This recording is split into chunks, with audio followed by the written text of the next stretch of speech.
Working.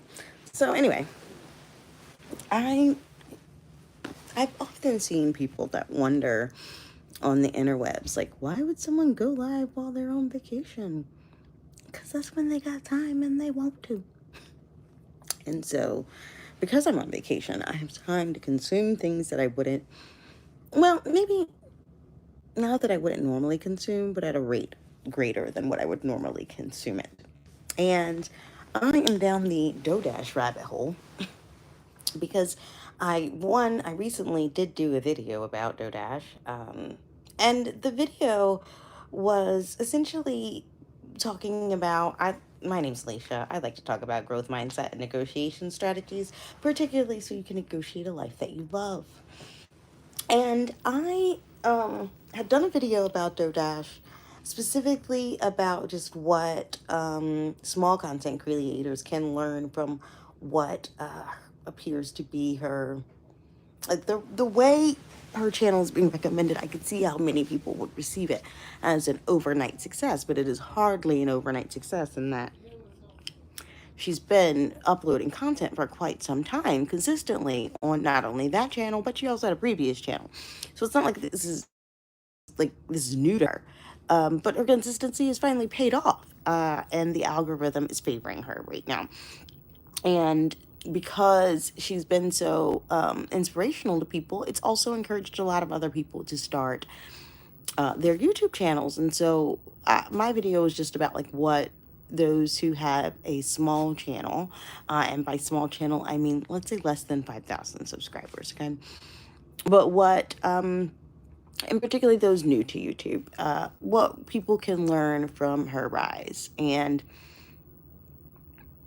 one of the things that I think people can learn, as I mentioned in the video, was one, not only about consistency, but also about striking while the iron's hot. In other words, if the algorithm is favoring you, like, yes, you have to double down on that and keep continuing to push out the content that the algorithm is willing to push. But lately, one of the things, she's received a lot of backlash too for, I would say, the short of it is some content creators feel like, hey, she makes it seem like it's really easy to do this and have that kind of success. It's like misleading. And some have even gone as far as to calling her a scammer. Now, not only have there been videos where people were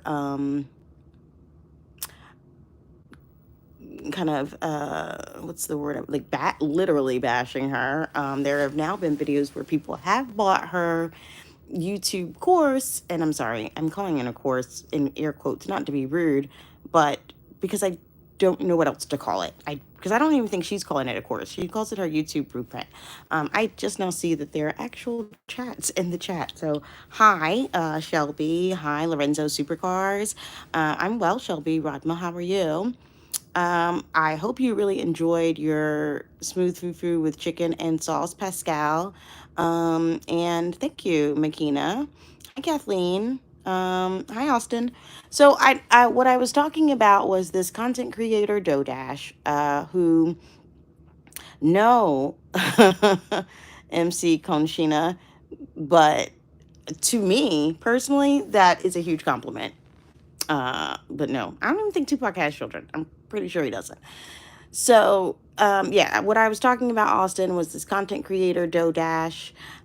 She used to do content about her being a DoorDasher and trying to make money as a DoorDasher and what were some of the trials and tribulations of that. She's also done content on her Hi Duck VR. Wait, do you have a duck virtual reality channel? Like, what does duck VR mean? Anyway, sorry, I'm getting distracted. So she also does content. Congratulations, Alfie, that you exercised your right to vote. I think all Americans should do that.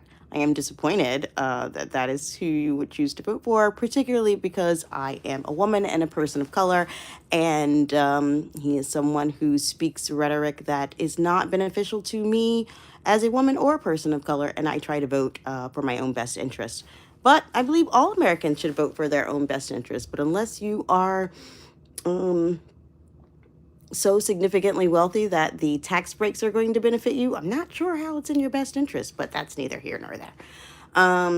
Well, okay, being more specific, Alfie, I am black in America. And so that particular person of color. And so that does not benefit me for someone who has been legally confirmed to have discriminated against past black residents when they were seeking residence in places he owned, etc. Anyway, why I'm talking about this, that ain't what I'm here for. Sorry, Alfie. Like I said, I appreciate that you exercised your right to vote as an American, and all Americans should. And I also appreciate that you chose to vote in what you believe is your best interest, as you should, as should every American. But they should just be well informed about what they believe are their best interests. So thank you for choosing to do your civic duty. Hi, Zoe. How do you pronounce that? Because I feel like I'm doing it wrong. But I got all off topic because that's not what I'm here to talk about right now. What I was talking about was, yeah, Dodash had this somewhat meteoric rise in that the algorithm has lately been really favoring her. That has led to some backlash from people who don't think that she is sharing, I don't know, accurate information as it regards to small channels. And all of that to say, she had recently, after the significant growth, said, hey, a lot of people tell me I should sell a course or this, that, or the other, and I don't ever want to do that. I just want to give away the game for free. I'm going to tell y'all how I got here because I want us all to succeed. And shortly after that, she delivered this course. Now, I will also say the course is only $19, and and I say only $19 because there are plenty of other courses that YouTubers sell that are way more than $19. But only is not really a good adjective to use, right? $19 could be a significant expense for someone. And so it's not, I think that is a little controversial. And so on the one hand, I understand releasing the blueprint at a time where you've got a lot of eyes on you. And so striking while the iron's hot, because if I don't do it, then I might not be able to. But I also, I'm a little conflicted about that direct contradiction of something that had just been said. Like, I don't know, maybe she said it like a week before she released the blueprint, that she was not going to sell a course. Now, she could have continued to give away YouTube strategy for free on her channel, and the blueprint she could have sold was about how to make the most out of your DoorDash experience to like pay off debt. Or she could have sold a blueprint about how she raised all that money to through a GoFundMe to get her loose skin removed. Like, there could have been other ways to leverage the momentum that she was getting without directly contradicting what she had said. And even if she wasn't going to, if she still was going to try that, because like Austin just said, she's going against her own words, at least address the fact that you previously said you weren't and now you are. And I think not addressing it is part of what's going to be a challenge for her as other people choose to buy this blueprint and now are going to do their own videos and reviews about it.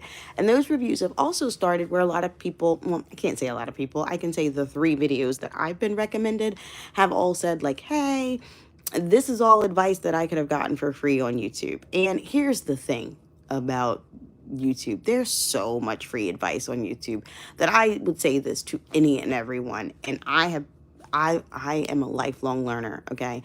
I love courses. I am a seeker. So I love courses about stuff.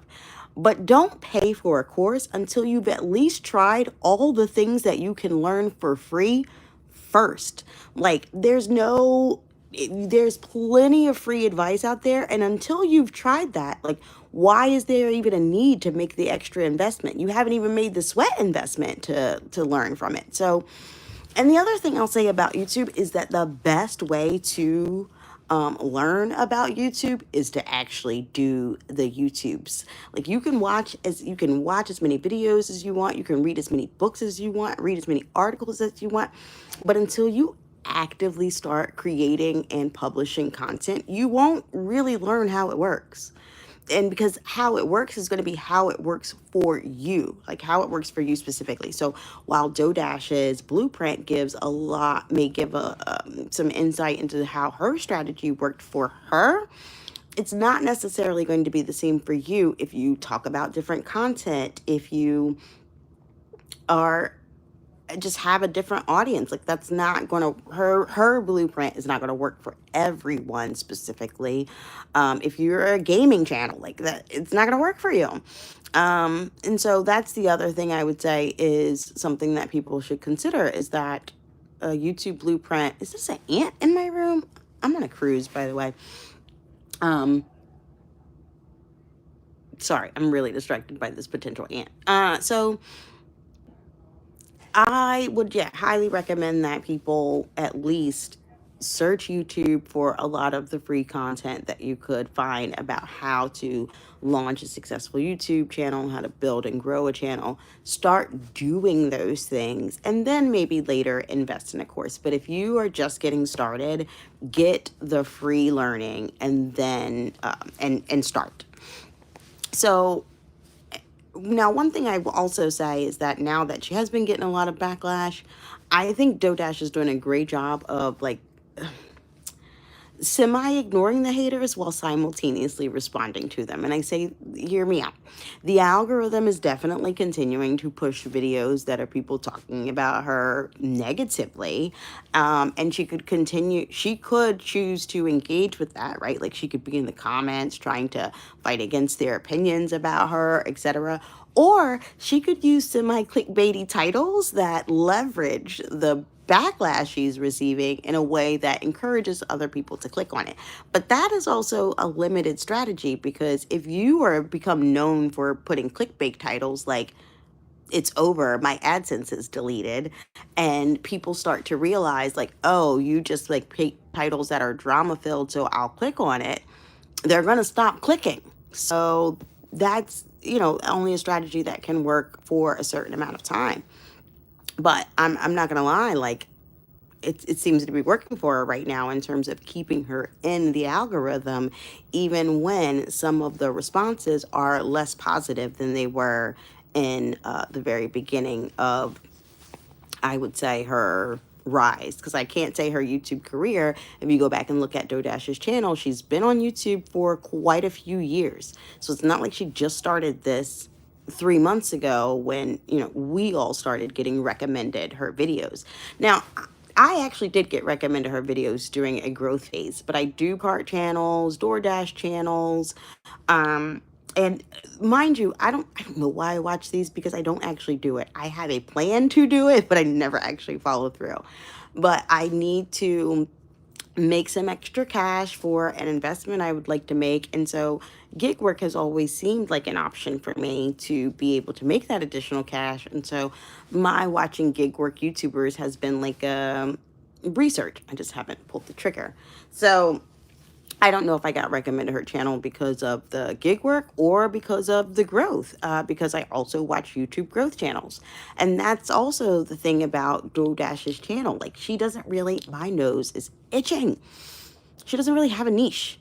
And so when you don't have a niche, you are the niche, and it can be about a lot of the thing that you choose to talk about.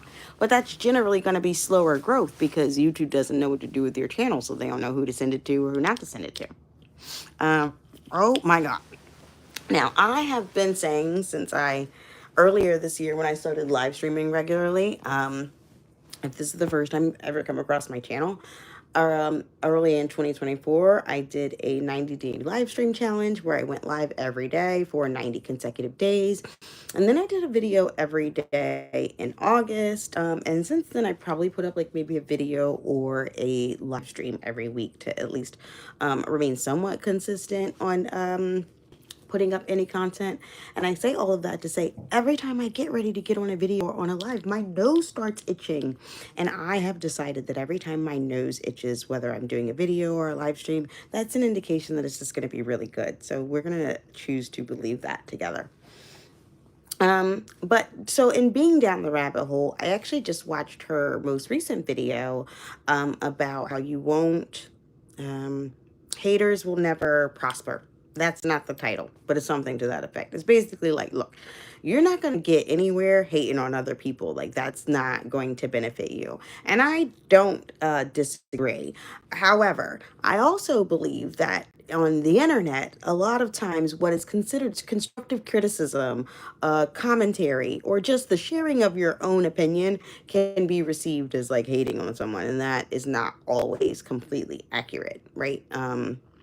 So there are some people who have had some valid commentary or leveraged the Dodash effect to share information, which is a YouTube practice. Like clout chasing, or no, I won't even call it clout chasing because I mean, it's clout riding, right? It's like riding the coattails of someone else who right now the algorithm is favoring. That's no different than riding a trend.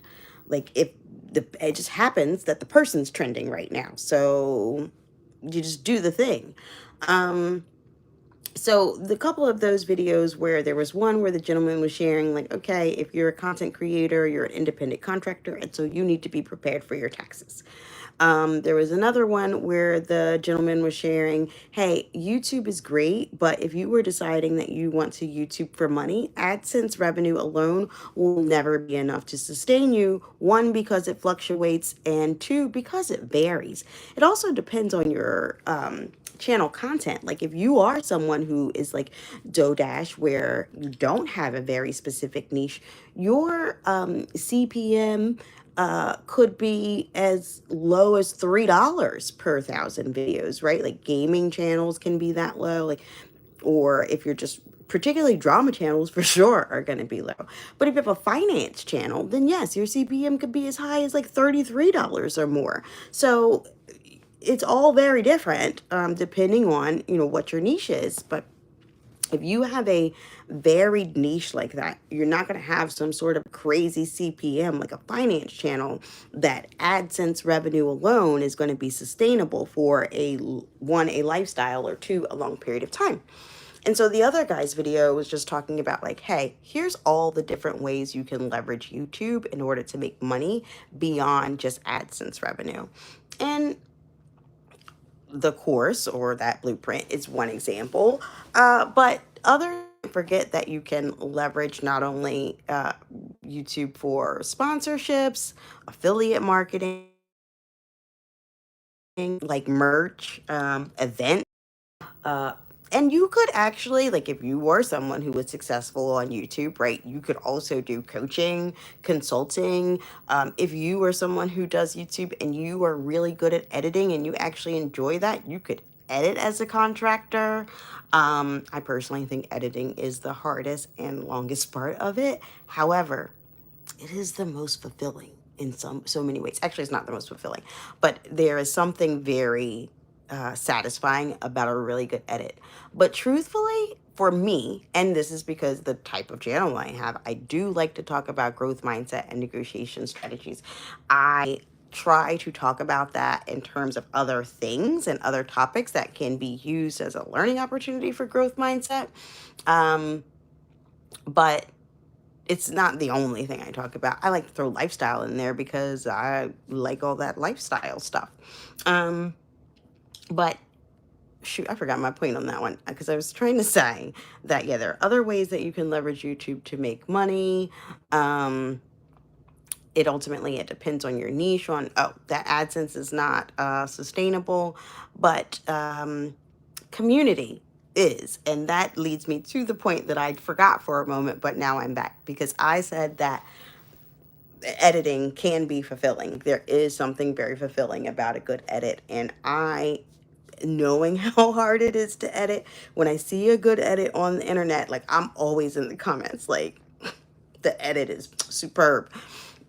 But the most fulfilling part for me, particularly because my channel is one that I do like to talk about growth mindset negotiation strategies, is if somebody comes back to me later and says, hey, Alicia, that tip you gave me, or that advice you gave, or that suggestion, I used it and here's how it helped me. Like that is so fulfilling to me. Like one of the things the nerd in me loves to talk about facilitating good meetings. So anybody that I can talk to about good meetings, I'm like, oh, well, you have to have the four P's. You have to be clear about the people, the product outcome that's expected. What is the process that we're going to have to get through it, i.e. the agenda, and what's the purpose of that meeting? If I can have someone want to talk about meetings, I'm like, I'm going to be sharing these four P's. Somebody coming back to me and saying, hey, I use those four P's to be able to, I love it when someone comes back to me and says this. I refused a meeting because it didn't have the four P's. And I'm like, well, what do you mean? Well, I didn't know what my purpose was in the meeting. They didn't make it clear what my role is, or I didn't know what the process was going to be. There was no agenda. And since there was no agenda, I assumed it wasn't going to be planned well. So I asked to reschedule until there was agenda, or I didn't know what the product was supposed to be. Like, what is the point of us getting together by the end of this meeting? What's supposed to happen? And so I just didn't go because, or I declined the meeting until they could answer those questions for me about what's my role here? Why are we here? What's the process we're going to do to get through this? And by the end of this meeting, we will do what? Um, and so I say, if you have a YouTube channel, like, yes, the most fulfilling part is knowing that someone engaged in your content and got value out of it. Um, Even more fulfilling is that it's not only they engaged in your content and got value out of it, but they shared it with someone else on top of that. And so her channel is definitely inspiring. Like, even if you don't think the blueprint was a good idea, even if you don't think that quitting DoorDash is a good idea, which I was a little skeptical about that too, because I'm always skeptical every time I see someone's I quit my job YouTube video. If their YouTube video about quitting their job is because now they're about to become a full-time YouTuber, simply because of what I said earlier, like AdSense revenue alone is not consistent enough that someone might choose to live off of it. And so when I see someone say that, I'm like, oh no. But I've appreciated even DoDash's videos of like, hey, I'm not choosing to operate with that kind of scarcity mindset. So when people are in my comments like, don't do this, don't do that, I'm like, yeah, I don't care. I am a firm believer of taking a certain level of delusion and adopting that in order to achieve your goals. But be strategic with your delusion. Okay, I didn't know if I got timed out because that's another thing with being on this cruise. My internet is actually pretty good, but it does occasionally drop sometimes. Right now, we're not actually in the middle of the ocean. We're on Catalina Island. But I didn't get off the ship because one, it's a port where you have to take the water taxis, and I didn't feel like doing that. And two, I don't have like an excursion planned today, so I wanted to try for the first time, like, what's it like being on the cruise ship on a shore day when nobody else is here? Because I heard that's really nice, and I'm gonna tell you, it actually has been. Like, the pool's emptier, the spa is faster, like everything's been great. So I do recommend that for if your cruise is going to a port that you don't really care that much about. And my nose is still itching. So on my cruise, because since I'm on vacation, I've got even more time to just consume content. And so I've been consuming all of these videos of, yeah, people just one calling her a scammer, which I think is absolutely ridiculous. And that because I don't think they actually mean she's a scammer. I think they just mean like, hey, the message that you're putting out makes it sound like it's easier than it is, and it's not actually that easy. Because she's not doing anything but being a content creator. She is delivering on the promise that she gives her audience, which is, I am going to inspire and entertain you. That's all that they ask. And that's all the exchange is actually on YouTube. You're either going to inspire, entertain, or educate. And if you're not doing any of those three things, the person ain't going to watch your channel anyway. So how could she be a scammer if she's delivering on that promise? Now, I can understand how people would question, well, you said you weren't going to do a course, and now you're doing a course. Can I trust you? Because you just went back on your own word, and that seems like a contradiction. And humans, we are always trying to fill in the gaps in contradictions. Like, right, when literally the phrase make it make sense came because that's what we always want it to do. We want it to make sense. And when it doesn't make sense, we're like, the cognitive dissonance that is created by that, one, It's one strategy to keep people sucked in, right? Because you may keep watching because you're trying to make it make sense. But again, I just don't think that's necessarily a good long-term strategy. Now, when DoorDash did quit the door dashing, she said she couldn't wait to pivot her channel and pivot the content. But I haven't yet seen what that content's going to be. She has continued to ride the algorithm and share just raw, authentic videos. But like that, well, I'll give her that. But that video that like gone are the days of curated thumbnails and something titles or whatever. Not true. Not true. One, because that will never be true. Well, she did. So I want to say she did put in parentheses, at least for me. And so I appreciate that she acknowledged for her channel. But not true that there is not an audience for, I'm going to just call it polished content, right?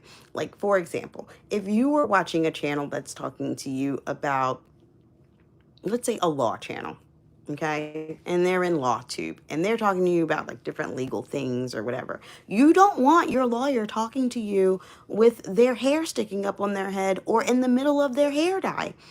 You probably don't. I'm just saying. So there is always going to be an audience for that content that is specifically curated to be tailored to those people who have a specific transformation that they're trying to make. There's also always going to be an audience for people who just want to connect with other humans. And so if you make it as human and relatable as possible, they're going to want to consume that. They may or may not be the same audience. I personally, I'm the same. It's me. That's why my channel is also called Slash a Chick. I like a little bit of this, slash that. And particularly when it comes to YouTube, because I am obsessed with the business of YouTube, I watch a lot of different types of YouTubers that are in no way, shape, form, or fashion related to each other. Like besides DoDash right now, I'm down the rabbit hole of Deaf Noodles is apparently coming back in AI format. And if you watch Deaf Noodles is just like a commentary channel or a skits channel or can be, I don't know, because when I started watching him, he was a commentary channel and he talked about irrelevant news. And then now it is, I don't know. But I think when I started watching his channel, he had like 500,000 subscribers. Like that's one, seeing that way that channel has imploded has been wild to me. Nikocado Avocado's Two Steps Ahead arc, because I don't know what else to call that. That has been incredibly entertaining to me, mostly because I'm just wondering, like, okay, were you all? Well, I mean, he says he was always playing it. It's just it sucked me in. Okay, the lore that he is creating, it is entertaining to me. But also, how much money did Nick make by this lore? Because I am telling you, the man has made money hand over fist by just doing this social experiment. Now, one may question whether it was worth it in the end, but he's definitely made some money doing it. But that's my take on it for right now. I just wanted to come on live really quickly. One, because I haven't gone live in a long time and I don't have a video this week. And two, because I am obsessed with YouTube and the business of YouTube and therefore consume a lot of YouTube content, I am also working on ways to leverage that consumption and not just do it for no reason. And so I'd love to do it as a learning opportunity for myself and others about not only YouTube, but growth mindset and negotiation strategies. Because listen, everything's negotiable until it ain't. And I like to talk about those things too when I talk about lawsuits. Like, oh, I had this live earlier this year about when CrowdStrike went down and how Delta Airlines was suing them, and then CrowdStrike sent them a letter like, please stop trying to sue us because the fact that you failed all your customers when we had that outage had nothing to do with CrowdStrike being down. That had everything to do with you and your poor operations, Delta. And Delta still went through and sued them, and now CrowdStrike is countersuing. And I am watching this like it's a football game, okay? Because that's how much I enjoy the business. So not only just, the business of YouTube, but business in general is something that I'm obsessed with, which is, I guess, probably why I like to talk about growth mindset and negotiation strategies. But at any rate, yeah, I've been down that rabbit hole. I was trying to think of, okay, well, how can I leverage this consumption instead of just wasting time consuming content? Um, well, it's not a waste of time. But I know, and I'm also, yeah, on vacation, so I'm just doing whatever I want. But I appreciate you listening and being here. If you are watching this on the replay, then, and you made it this far, then comment below something you're looking forward to in 2025. I am looking forward to doing more lives regularly, consistent videos, and building community with you. And as I say at the close of every video, because it's so important to me, and it's important to me because I spent a lot of time having to learn this myself. But if no one else told you today, you are more than enough. And I love you. How do I end this? I literally don't know how to close the live on this thing.